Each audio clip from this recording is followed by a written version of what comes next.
Okay, welcome to life coaching classes and videos by Universal Recovery 360. I am Pernell Basin. I am what some would say a life coach. And I have working on these classes, part 1, 2, and 3. This is part 3. It's called spiritual. The first one was mental, then physical. Now we're going to do spiritual. And why it is so important to live in your spiritual self. Okay. So,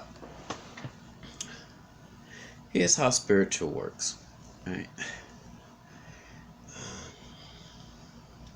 Spiritual has some identities that mental and physical don't. When you live in the physical, things are more primitive. You can feel them, and along with feelings come anger, hate, hurt, things like that. When you're living in the spiritual, you're dealing with one thing. You get to deal with one thing. That one thing you deal with is called truth. Right? Truth isn't supposed to hurt. Truth isn't supposed to make people angry. It's just supposed to be what it is. According to the Bible, the comforter that was sent when Jesus passed was called truth. And the problem with having a comforter in you called truth is that we never knew him. So if you start to get to know truth, then you will find comfort. That's how that works. Truth is a spiritual word that does not have an opposite. That's the other thing about spirituality. It does not have an opposite. Mental, physical have opposites. Some might say polar opposites, in other words, direct opposites, like as far as you can extreme to both sides. That's why you have this thing sometimes called cognitive dissonance, where you think one thing is right, but you do one thing, and your mind conflicts with what you do.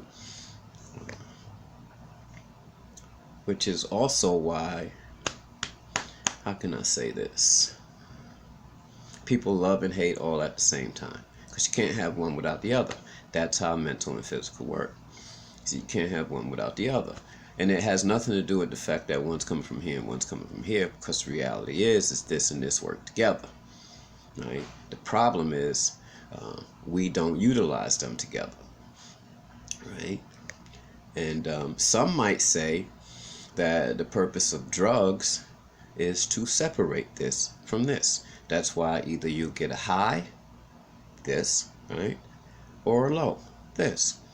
So the drugs separate them, which means they can't unite. Right? Now, some people or some belief systems will tell you that you're not born with a soul. The fact that the mind and the body start communicating creates the soul. Right? The unification of this and this. Why the Bible says, I put it in your heart and in your mind. So you don't need nobody else to tell you anymore, because you have it in you. You also have the comforter in you. You also have the truth in you. Like you have all these things that are meant to make your life better, peaceful, in you. Right? That's what it says.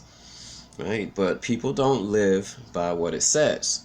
So, in other words, you get these little systematic routines that have still been conditioned into us to allow us to remain like teachable or at reach, or to allow the customs to continue on, like going to church every Sunday. I know a lot of people say, okay, yeah, you go to church every Sunday, but what you do the rest of the week? The reality is that that little bit of time you spend at church on Sundays in your spirit, right, allows you to remain connected to your spirit, right? So for thousands of years, even though people have not been living spiritually, right, they still have a connection or the opportunity to connect to their spirit. So sometimes you have to thank God for the church, or for whatever your belief system is that carries along, right, the custom of going to a place where you can get out of the flesh and out of the mind, right, and live in your spirit just for a little bit. So the fact that my mother took me to church every Sunday was a good thing. Whether I believed in it or not didn't matter, right? It allowed the custom of me having some form of spirituality